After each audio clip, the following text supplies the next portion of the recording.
من قرأ الفاتحة. بسم الله الرحمن الرحيم. الحمد لله رب العالمين الرحمن الرحيم مالك يوم الدين.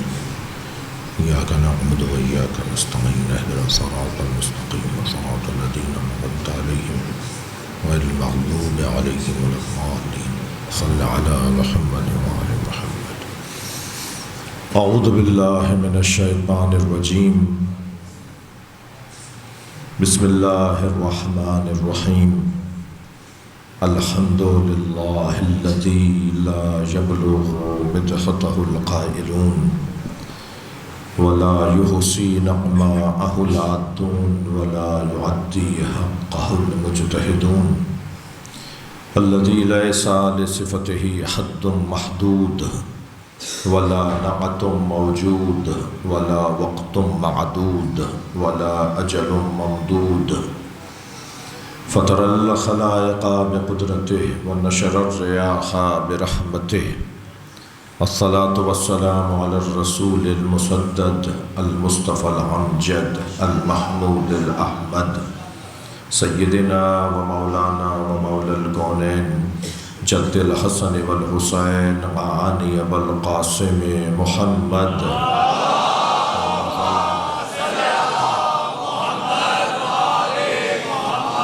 وآله الطيبين الطاهرين المعصومين الذين قال الله إنما يريد الله ليذهب عنكم الرجس أهل البيت ويطهركم تطهيرا.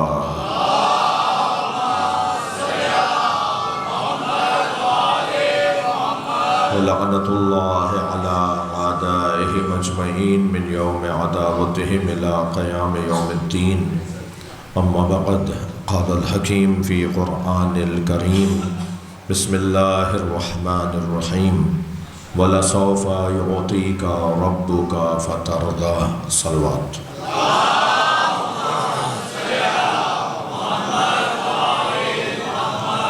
سورہ مبارکہ والضحیٰ آیت نمبر 5 مختصر اور مکمل آیت.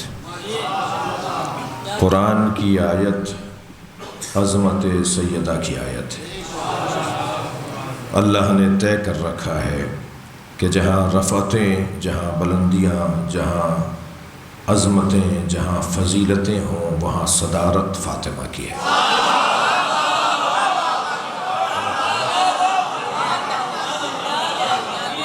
تمام تر کمالات کا مجموعہ یہ گھرانہ. اللہ نے ہر کمال کو جو کمال عطا کیا ہے اسے اہل بیت کہتے ہیں. تمام تر کمالات کا مجموعہ یہ گھرانہ اور اس گھرانے کی صدارت بنام فاطمہ.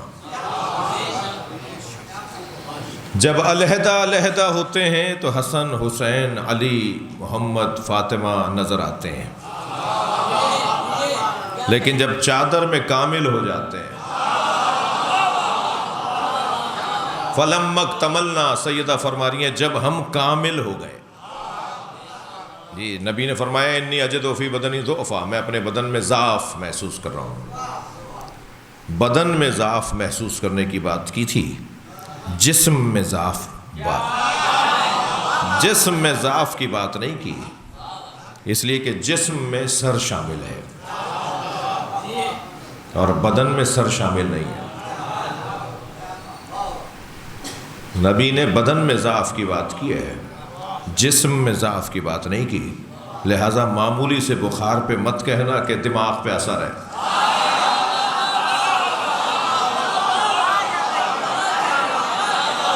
میں اپنے بدن میں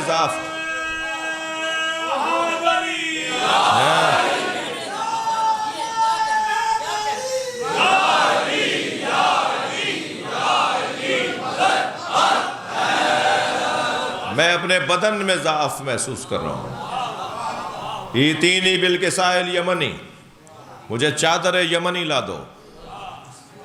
نبی جہاں پناہ لیں اسے فاطمہ کہتے ہیں. صلوات پڑھ لیں سیدہ کی ذات پر. اللہم صل علی اے فاطمہ مجھے چادر یمنی لا کے دے دو، میں اپنے بدن میں ضعف محسوس کر رہا ہوں۔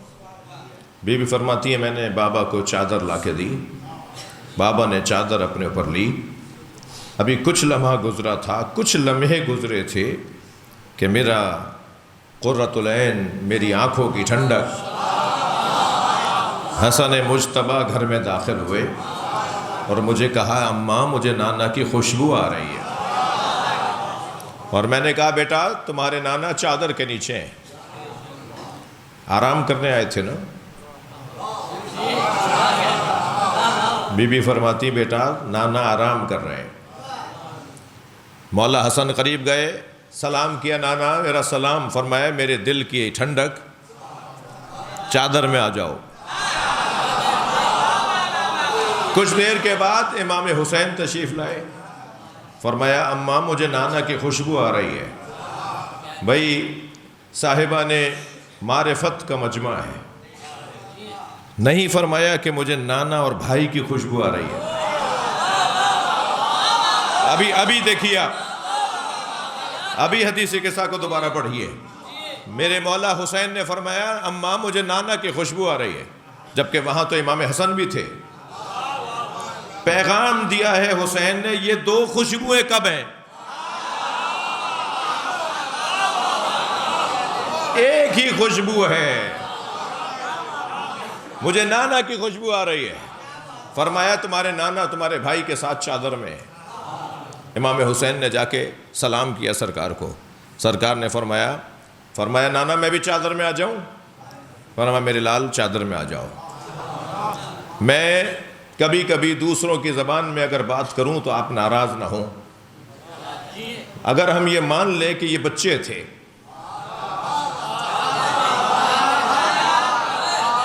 تو میں جن لوگوں کی زبان میں بات کر رہا ہوں انہیں کی زبان میں ایک جملہ سمجھا دوں۔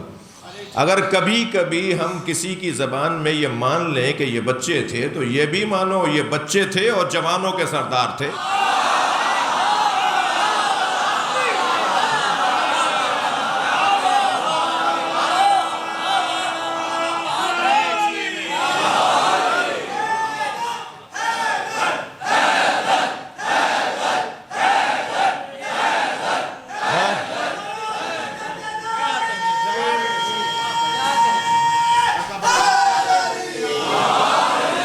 یہ بچے تھے،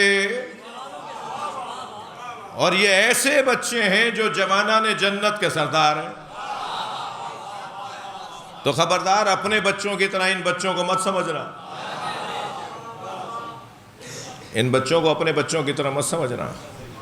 یہ تو وہ بچے ہیں کہ جو بچے ہوتے ہوئے جوانوں کے سردار ہیں۔ ہاں خبردار، جس نے بھی سمجھا ہے نا کہ یہ ہمارے بچوں کی طرح تھے، وہ ذلیل ہوا ہے۔ بھائی تھوڑا بات کر لینا آپ مجھ سے۔ وہ ذلیل ہوا ہے، خوار ہوا ہے جنہوں نے انہیں اپنے جیسا سمجھا ہے۔ اس کو عزت نہیں ملی، اس کو آبرو نہیں ملی۔ جی حضرت مریم جب حضرت عیسیٰ کو گود میں لائیں تو جو اپنے جیسے بچے اپنے بچوں کی طرح سمجھنے والے لوگ تھے، وہ کہنے لگے یہ کیسے بولے گا، یہ تو گود کا بچہ ہے۔ اچھا گود کا بچہ، تمہاری گود کا بچہ اور ہے، اور سیدہ کی گود کا بچہ اور ہے۔ میں سیدہ کی گود کی تو بات نہیں، حضرت مریم کی بات کر رہا ہوں نا۔ حضرت مریم کی گود میں اگر کوئی بچہ آ جائے تو وہ تمہارے بچوں کی طرح نہیں رہتا۔ ماں کی گود میں بولتا ہے انی عبداللہ آتانی الکتاب وجعلنی نبیہ، میں اللہ کا بندہ ہوں، کتاب لے کر آیا ہوں، نبی بن کر آیا، میں وہاں سے نبی بن کر آیا ہوں۔ جو حضرت مریم کی گود میں آ جائے تو وہ تو وہاں سے نبی بن کر آئے، لیکن جو فخر مریم کی گود میں آئے، صلوات پڑھ لیں محمد و آل محمد۔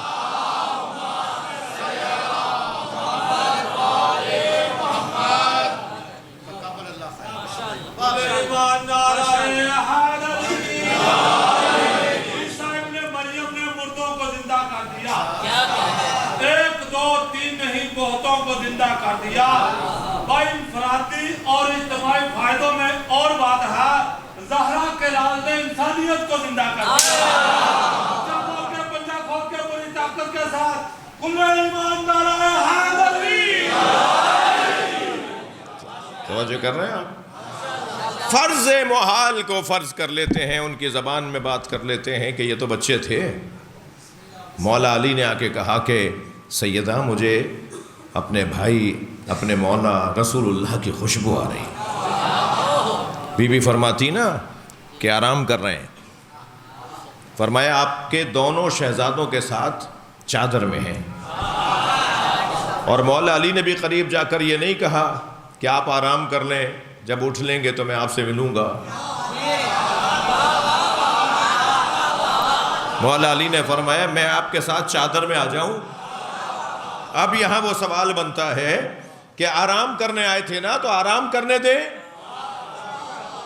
مگر آرام کرنے آئے تھے، آرام کرنے ہی تو دیا جا رہا ہے۔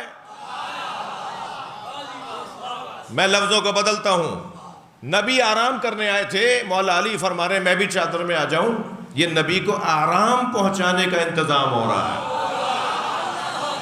یہ نبی کو آرام پہنچانے کا انتظام ہو رہا ہے۔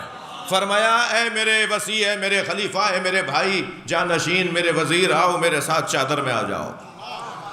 اب آپ کچھ دیر کے لیے بھی فرض کر لیجئے کہ جس وقت تشریف لائے تھے تو مولا علی وہاں نہیں تھے، حسنین وہاں نہیں تھے، مگر چادر تو خود جناب زہرا سے مانگی ہے، چادر تو خود سیدہ سے مانگی ہے۔ بی بی فرماتی ہیں جب علی بھی چادر میں چلے گئے تو میں چادر کے قریب آئی اور میں نے کہا بابا میں بھی چادر میں آ جاؤں، اور جب بی بی چادر میں آ گئی تو اب بی بی فرماتی ہیں فلم مکتملنا، جب ہم کامل ہو گئے، معلوم یہ ہوا کہ جو نبی نے فرمایا تھا نا کہ میں اپنے بدن میں ضعف محسوس کر رہا ہوں، وہ بدن نبی نہیں تھا، بدن نبوت تھا، اور بدن نبوت اجزائے نبوت کے ملنے پر کامل بنے گا۔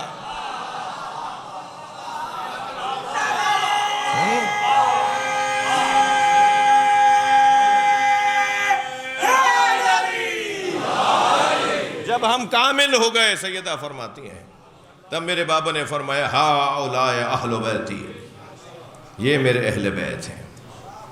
وہاں اگر بیویاں نہ ہوتی تو بیویوں سے وابستہ لوگوں کو سمجھ میں کیسے آتا۔ جناب ام سلمہ رضی اللہ تعالیٰ عنہ رضوان اللہ تعالیٰ علیہا بی بی فرماتی ہیں کہ میں نے چاہا کہ چادر کا کونا اٹھا کر میں بھی اندر آ جاؤں، تو نبی نے چادر کا کونا کھینچ کے فرمایا انت علی الخیر، تم خیر پر ہو، اہل بیت میں نہیں ہو۔ جی اچھا، بڑے کاریگر لوگ ہیں، کہنے لگے نبی نے فرمایا کہ جو بہار ہیں وہ خیر پر ہیں،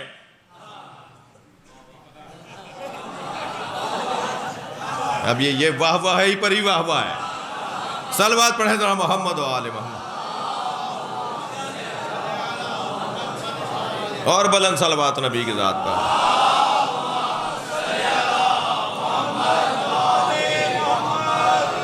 تسلی دیجئے، سننا چاہ رہے ہیں آپ؟ سرکار نے فرمایا تم خیر پر ہو، تو کہنے لگے کہ کیونکہ بہار جو تھے وہ خیر پر ہیں، تو یہ انداز پرانا ہے کہ نبی نے فرمایا جس کا میں دوست ہوں اس کا علی دوست ہے۔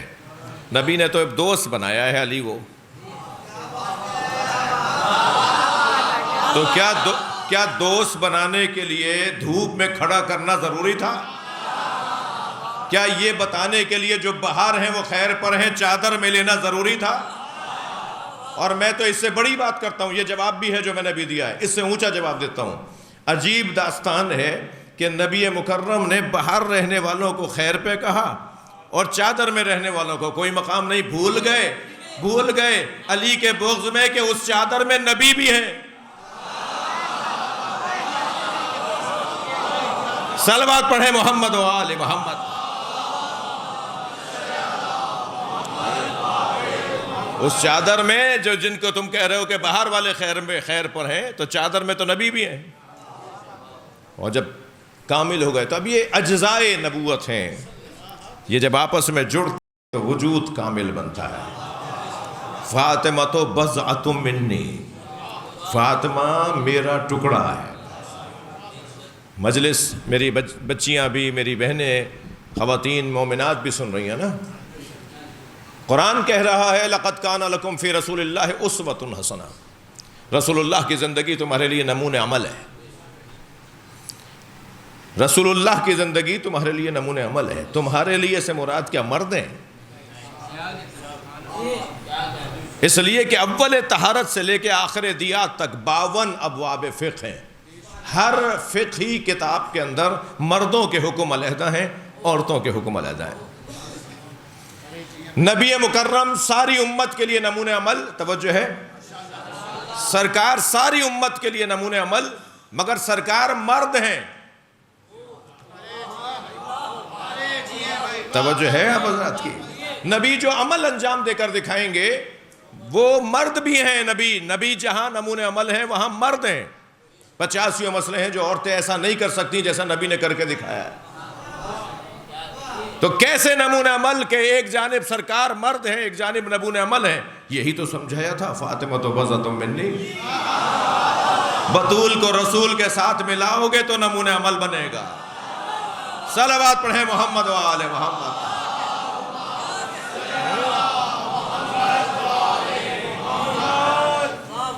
توجہ کر لئیے عزیزو، کسی چیز کا بنانا، مثلا یہ امام بارگاہ بانیان نے جو بنانا کتنا بڑا ہنر ہے، کتنا مشکل کام ہے۔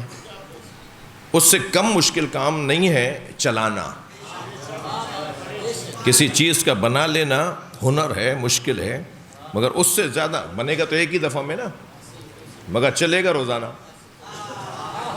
چلانے کے مسئلے روزانہ کے ہیں، بنانے کا مسئلہ تو ایک دفعہ کا تھا، مگر اس کو مینج کرنا، اس کا انتظام کرنا، اس کو سنبھالنا، اس کو رکھنا، یہ زیادہ بڑا مشکل کام ہے۔ فیکٹری لگانا آسان ہے، چلانا مشکل ہے۔ گاڑی خریدنا ہر ایک کے لیے شاید آسان ہو جائے، مگر اس کو چلانا مشکل ہے۔ ایسا ہی ہے نہیں؟ 1,24,000 نبی اور مولا علی سے لے کر صاحب العصر، اتنی بڑی محنتیں، اتنی بڑی زحمتیں، اتنی بڑی مشقتیں، ریاضتیں۔ نبی بار بار سوچتے تھے کہ یہ سب کچھ بچے گا کیسے؟ 1,24,000 نبیوں کی محنتیں بچیں گی کیسے؟ تمام ائمہ اہل بیت جو میرے بعد آنے والے ہیں، میرے 12 جانشین، ان کی محنتیں بچیں گی کیسے؟ سرکار بار بار سوچتے تھے، پروردگار عالم نے تسلی دی، وَلَسَوْفَ يُعْطِيكَ رَبُّكَ فَتَرْضَىٰ، بہت جلد تمہارا رب تمہیں اپنی ایک عطا کے ذریعے راضی کرے گا۔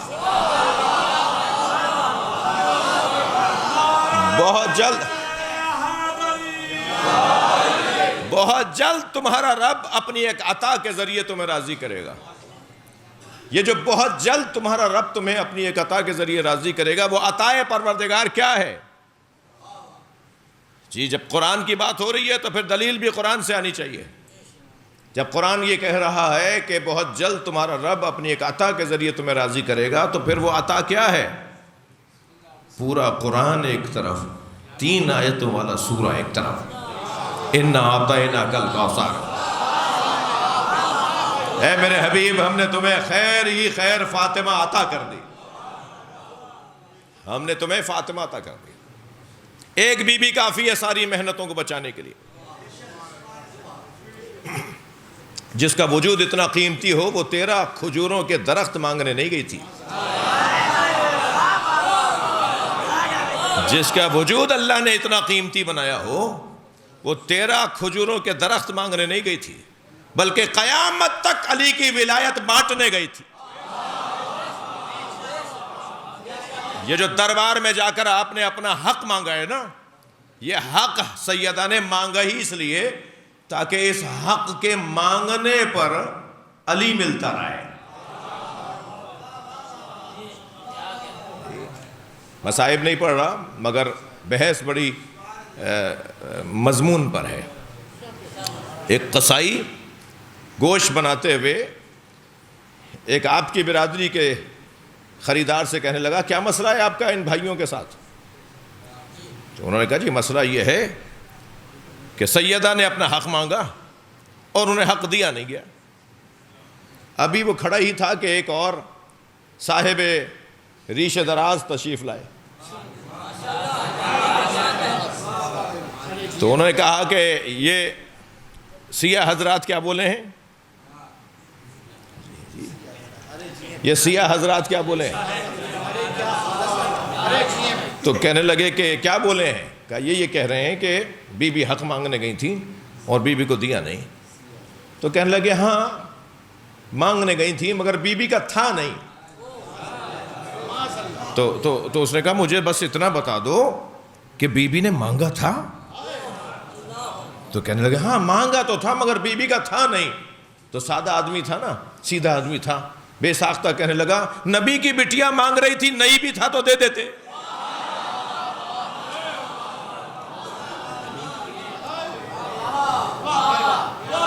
جان چھٹے گی نہیں. یہ کہ ایسا ایک عنوان ہے, اب سے 10 سال پہلے تک کہتے تھے, کوئی ایسا واقعہ ہی نہیں ہوا. اب سب سے زیادہ لاہور سے اس مسئلے کو اٹھایا گیا کہ ہاں واقعہ ہوا, وہ بی بی کا تھا نہیں. تو ٹھیک ہے, اب پھر گفتگو کا دروازہ کھل گیا. جی سیدہ, دنیا میں جتنا بی بی کے نام پہ لوگ مولا علی کی ولایت سے جڑ رہے ہیں, کوئی اور عنوان ہی نہیں ہے. جو خاندانی شیعہ چلے آ رہے ہیں میں ان کی بات نہیں کر رہا, لیکن امام بارگاہ تو تنگ پڑ رہے ہیں بھائی.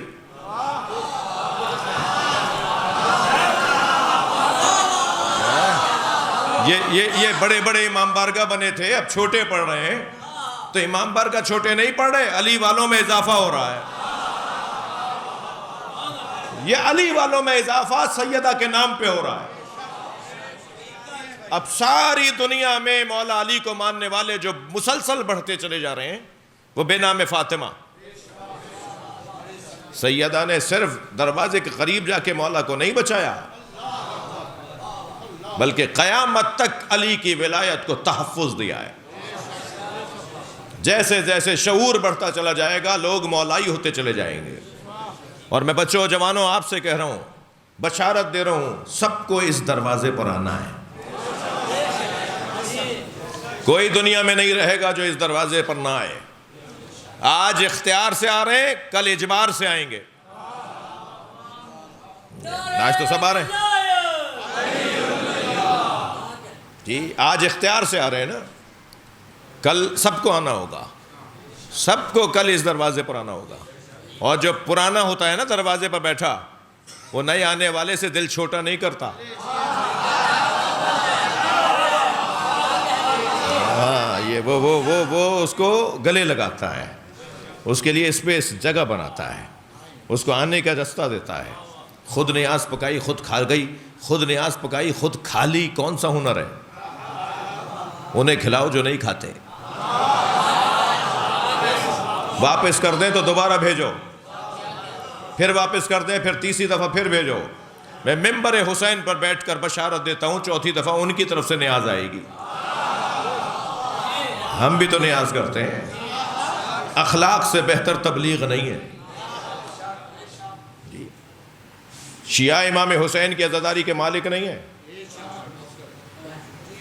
نوکروں کو اپنی اوقات میں رہنا چاہیے. مالک کے مہمانوں کا خیال کرنا چاہیے نا.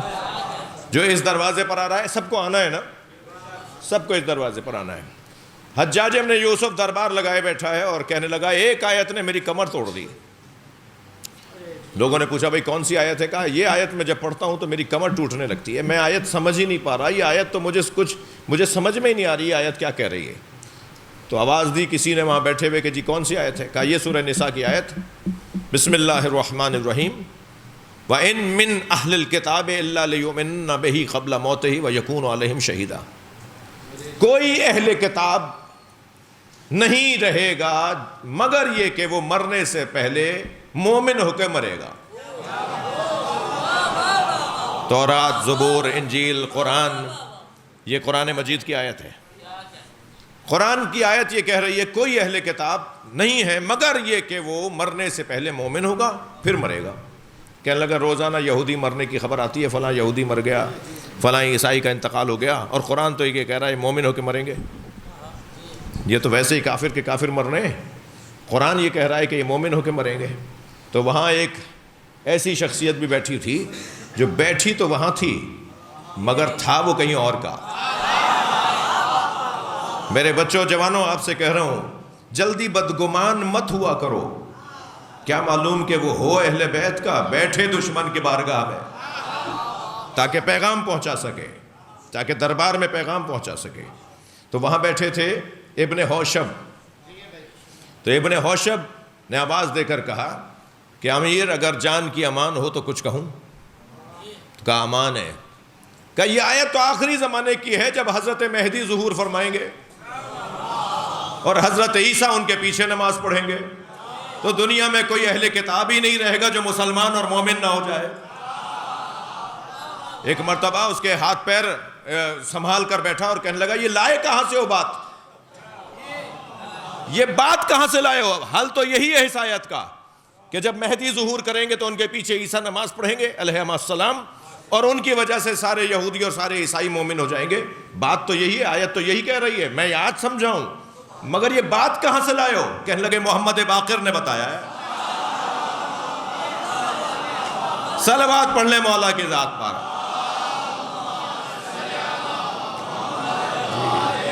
اور بلند صلوات اندر اور باہر والے۔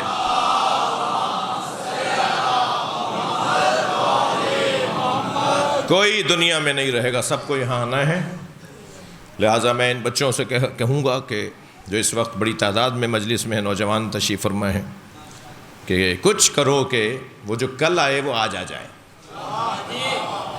آنا تو اسے کل ہے، مگر کچھ کرو کہ وہ آج ہی آ جائے۔ وہ ایک دن تک بھی کیوں دور رہے؟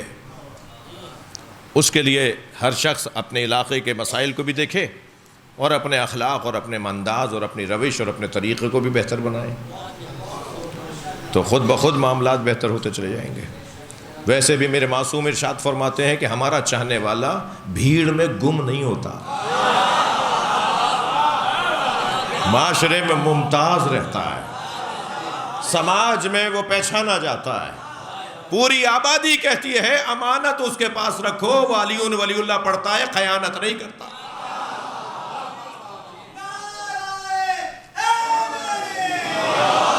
پوری آبادی کہتی ہے کہ اس سے جا کے مشورہ کرو، وہ سچ بولتا ہے۔ وہ کون ہے؟ وہ جعفر صادق کا ماننے والا ہے۔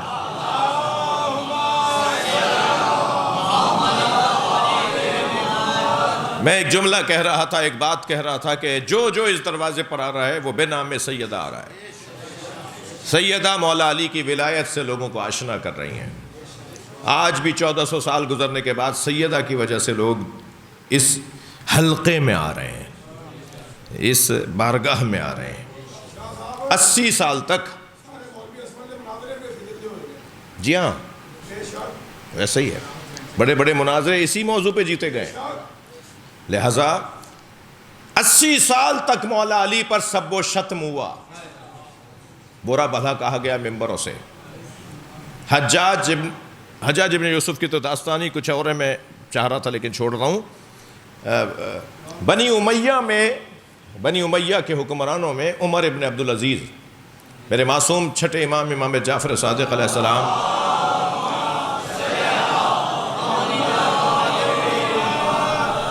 امام نے فرمایا اللہ اس پہ رحم کرے، اس نے ہمارا خیال رکھا۔ خیال کیا کیا اس نے اہل بیت کا؟ اس نے جب اس کی حکومت بن گئی اور مجلس میں بچے آئے ہوئے ہیں، اور بچوں کو ضرور لایا کریں اس لیے کہ ہمیں بھی کوئی لاتا تھا، اور یہ جو بچے ہیں نا، یہ جو بچپن میں ان کے دماغ میں چیز بیٹھ جاتی ہے وہ بڑھاپے تک رہتی ہے۔ عمر ابن عبدالعزیز بچوں کے ساتھ کھیل رہا تھا، اور کھیل کھیل میں مولا علی کی توہین کے جملے بیان کر رہے تھے، جملے ایک دوسرے کو سنا رہے تھے۔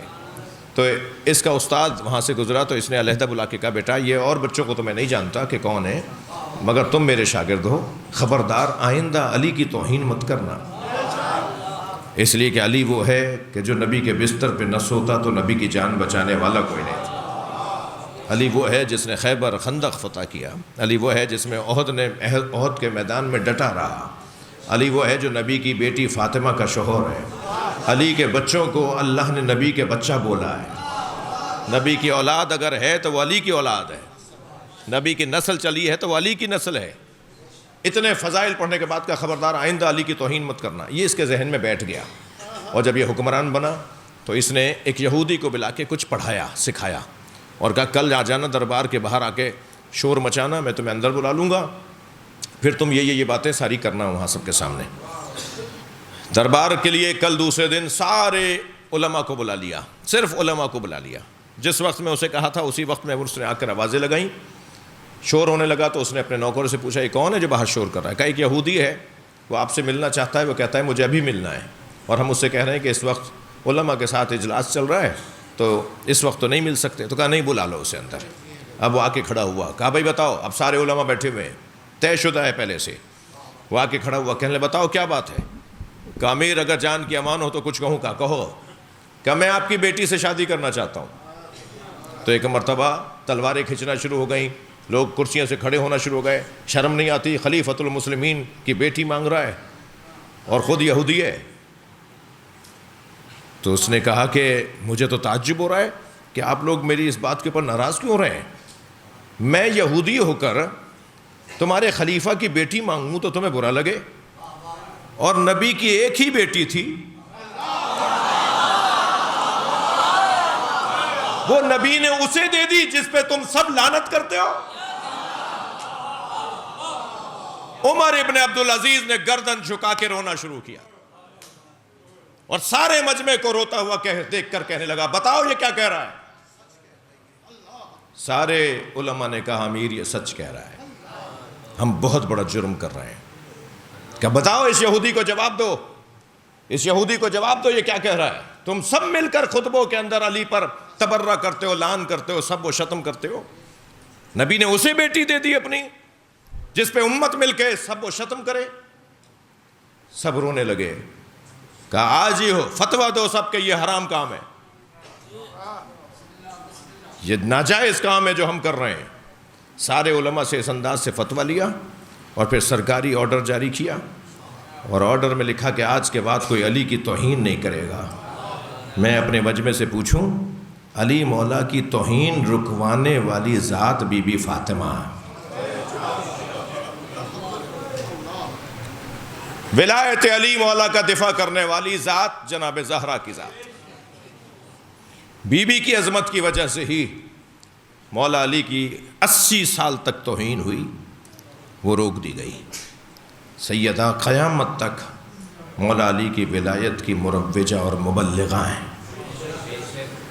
عجیب بات ہے، کیا کہا ہے قرآن نے؟ الرجال قوامون علی النساء، شوہر اپنی بیویوں پر حاکم ہے، شوہر اپنی بیویوں پر حاکم ہے۔ قرآن کہہ رہا ہے نا، یہ واحد جوڑا ہے کہ نبی فرما رہے ہیں یا علی ففعل ما تؤمر، فاطمہ جو حکم دے اسے مانو۔ جی واحد جوڑا ہے جناب زہرا اور مولا علی کا کہ نبی نے فرمایا ہے میرے علی تمہیں جو حکم فاطمہ دے اسے مانو۔ یہ نبی کا فرمان ففعل ما تؤمر، جو میری فاطمہ امر کرے اس پر عمل کرو۔ اس فرمان کو ذہن میں رکھ کر جب سوچیں گے نا تو پھر سمجھ میں آئے گا مولا گھر میں تھے تو بی بی دروازے پر کیوں گئی۔ گھر میں جب مرد ہوتا ہے تو مرد ہی دروازے پر جاتا ہے جب کوئی دروازے پر آئے، مگر کیوں ہوا ایسا؟ ایسا اس وجہ سے ہوا کہ بی بی نے فرمایا علی میں جاؤں گی۔ جب فرما رہی ہیں میں جاؤں گی تو نبی کہہ کے چلے گئے جو میری فاطمہ حکم دے اسے مانو۔ لہذا دروازے پہ سیدہ آ گئی اور دروازے پر لکڑیاں جمع کی گئیں۔ عزادارو، جب دروازہ آدھا جل گیا تو ایک ظالم نے اپنے غلام قنفس سے کہا اسے لات مار کے گرا۔ وہ قوی ہیکل ایک جلاد نما انسان، اس نے اپنی لات ماری، جلتا ہوا دروازہ سیدہ پر گیا۔ اجرکم اللہ اجرکم اللہ۔ آیت اللہ فضل اللہ کمپانی لکھتے ہیں کہ اس دروازے میں لوہے کی کیل تھی، اس کیل نے سیدہ کی 2 پسلیاں توڑ دی، اور بی بی کی آواز آئی اے فضہ مجھے سنبھالو میرا محسن شہید ہو گیا۔ اللہ آپ کو کسی غم میں نہ روئے، جن کے مذہب میں رونا جائز ہے وہ تکلف کر کے نہ روئیں۔ ہاں عزادارو، میں رونے والوں سے پوچھ سکتا ہوں کہ بی بی پر دروازہ پہلے گرا یا دربار میں پہلے گئی؟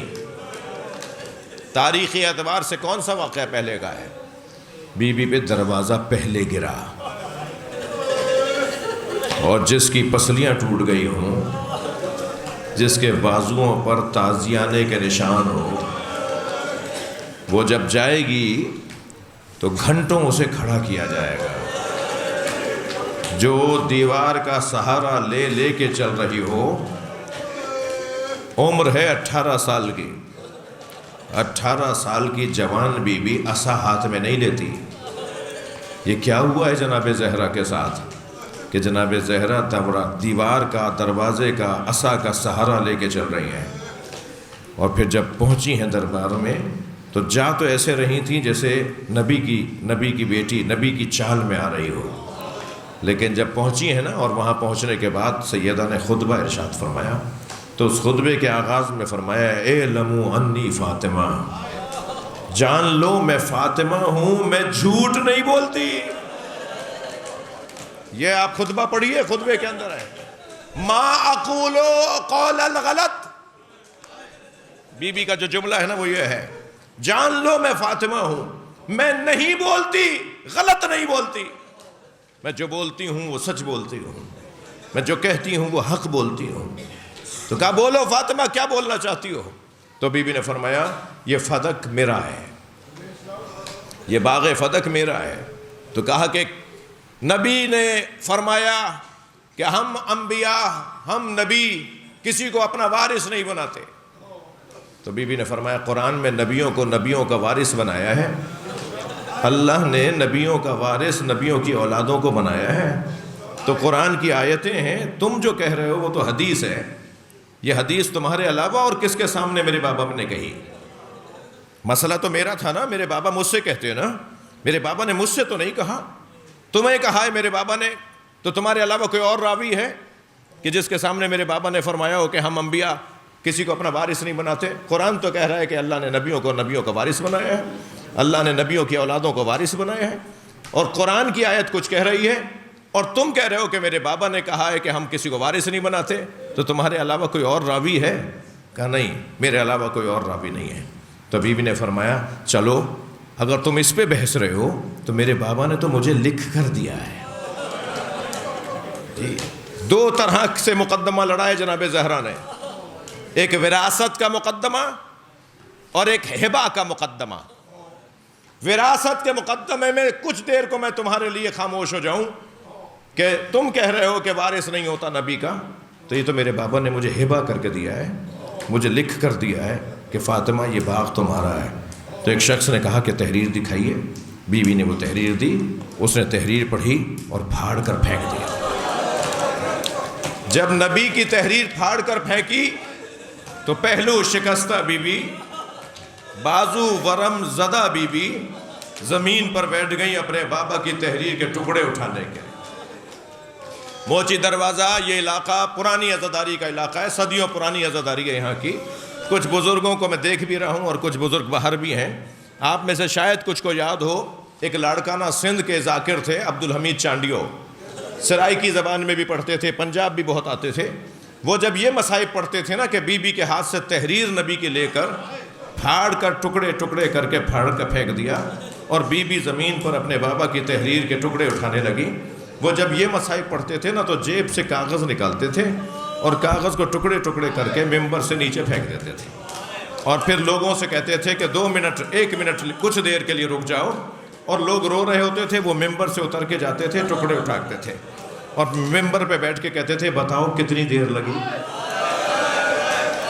روتے ہوئے مجمع سے کہتے تھے بتاؤ کتنی دیر لگی؟ تو مجمع کہتا تھا چند لمحے لگے، تو وہ کہتے تھے جنہیں تم چند لمحے کہہ رہے ہو فاطمہ بوڑھی ہو گئی تھی. اجرکم اللہ، اجرکم اللہ. اللہ آپ کو کسی غم میں نہ رلائے، سوائے غم اہل بیت میں ہمیں رونے رلانے والوں میں قرار دے. سیدہ جب تک زندہ رہیں روتی رہیں، سیدہ جب تک زندہ رہیں روتی رہیں. تو کہنے لگے اے علی فاطمہ سے کہیے یا رات کو رویا کریں یا دن میں رویا کریں.